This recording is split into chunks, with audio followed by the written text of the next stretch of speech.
दिल्ली के रेज इलाके में बड़ी संख्या में पेड़ काटे जाने पर सुप्रीम कोर्ट ने नाराजगी जताई है। उन्होंने सख्त लहजे में डीडीए से पूछा कि क्या आपने एलजी के निर्देश पर ये पेड़ काटे हैं। कोर्ट ने कहा कि हम दिल्ली में बड़े स्केल पर पेड़ लगाने का भी आदेश दे सकते हैं। इस मामले में अब सुनवाई होनी है। ज्यादा जानकारी हमारे सहयोगी आशीष भार्गव दे रहे हैं।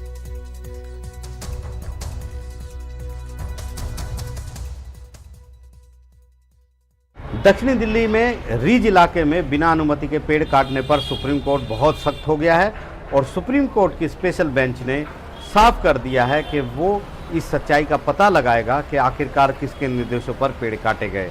सुप्रीम कोर्ट ने इस मामले में एक और बड़ा कदम उठाया है और सुप्रीम कोर्ट ने प्रस्ताव रखा है कि जो भीषण गर्मी हुई है दिल्ली के भीतर उस पर संज्ञान लिया गया है और पूछा गया है डीडीए से क्या डीडीए एमसीडी और एनडीएमसी को ये आदेश दिए जा सकते हैं, स्वतः निर्देश दिए जा सकते हैं कि दिल्ली में मैसिव यानी बड़े पैमाने पर पौधे लगाने का काम, प्लांटेशन का काम किया जाए।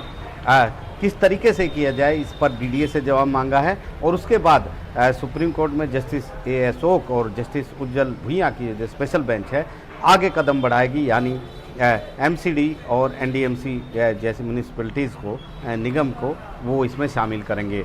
उन्होंने कहा है कि हमने दिल्ली में जो राजधानी में भीषण गर्मी पड़ी है उस पर संज्ञान लिया है और हम चाहते हैं कि दिल्ली में मैसिव तरीके से बड़े पैमाने पर पौधारोपण का काम, वृक्षारोपण का काम होना चाहिए। तो फिलहाल डीडीए से पूछा है कि जो ट्री कंजर्वेशन एक्ट है उस पर किस तरह उसको इम्प्लीमेंट किया जा सकता है, उसको लागू किया जा सकता है। डीडीए को ये जवाब देना है।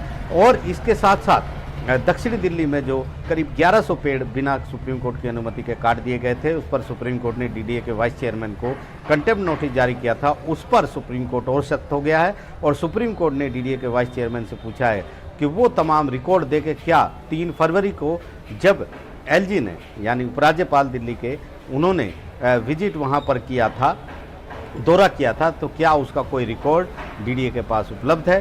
क्या डीडीए को जो निर्देश हैं वो एलजी से मिले थे कि ये पेड़ काट दिए जाएं। ये तमाम चीज़ें सुप्रीम कोर्ट ने पूछी हैं और सुप्रीम कोर्ट ने ये भी कहा है कि हम ये पता लगा कर रहेंगे कि आखिरकार किसके निर्देशों पर ये 1100 बहुमूल्य पेड़ काटे गए जिससे पर्यावरण को इतनी हानि हुई, इतना नुकसान हुआ। उन्होंने ये भी कहा है कि समाज में ये मैसेज जाना चाहिए, ये संदेश जाना चाहिए कि जब एजेंसियां फेल हो जाती हैं तो फिर अदालत कदम उठाती हैं और किसी को भी इस मामले में बख्शा नहीं जाएगा। जिसने भी पेड़ काटे हैं उसका पता लगाया जाएगा। इस संबंध में डीडीए के 3 अफसरों को भी कंटेम्प्ट नोटिस जारी किया है। 26 जून को यानी बुधवार को इस मामले में अगली सुनवाई होगी। सुप्रीम कोर्ट ने कहा है कि पर्यावरण को जिस तरह नुकसान हुआ है और फॉरेस्ट सर्वे ऑफ इंडिया की जो रिपोर्ट आई है FSI देहरादून की, उसके मुताबिक 1100 बहुमूल्य पेड़ बिना सुप्रीम कोर्ट की अनुमति के काट दिए गए हैं। ये एक गंभीर मुद्दा है और सुप्रीम कोर्ट चाहता है कि ये पता लगाए कि आखिरकार किसके निर्देशों पर ये पेड़ काटे गए थे, क्योंकि सुप्रीम कोर्ट ने ऐसी कोई अनुमति नहीं दी गई थी। इसके अलावा सुप्रीम कोर्ट ने ये भी कहा है कि डीडीए जो भी अब आगे कॉन्ट्रैक्ट यानी ठेका देगा उसमें ये खंड क्लॉज ज़रूर रहेगा कि बिना सुप्रीम कोर्ट की अनुमति के कहीं भी कोई पेड़ नहीं काटे जाएंगे। तो एक बड़ा मुद्दा है जिस पर सुप्रीम कोर्ट बहुत सख्त है और इसीलिए सुप्रीम कोर्ट ने छुट्टियों के दौरान ही इस मामले को सुनवाई के लिए रखा था और अब 26 जून है उस पर एक अहम सुनवाई होगी जिसमें सुप्रीम कोर्ट इस मुद्दे पर सुनवाई करेगा। नई दिल्ली से आशीष भार्गव, NDTV इंडिया।